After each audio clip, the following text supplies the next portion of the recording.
বুঝবার সত্যের মনে মাল তো মালিক দে কাম কোনটা করে না স্যার মাল তো মালিক দে বেশি যায় যাক গালাই তোর কম না হয় এবেটা কি অবস্থা তোর আয় কেমনে ভালো থাকবো কোন হয় যাই তো শান্তি পেয়ে যেত জিজ্ঞেস করছে যে স্যার কত ফুট ডিপ হইবে সে বলছে যে 50 ফুটের নিচে না এরপরে যাওয়ার পর তারা একটা রডে গনে 10 ফুট রাখিয়া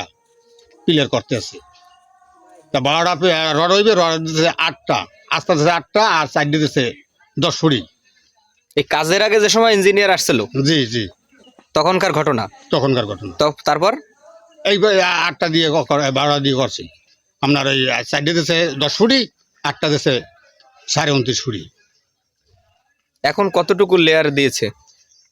নিচে নিচে 29.5 ফুট আর কথা ছিল কত ইঞ্জিনিয়ার বলছিল 50 এত ঘাটতি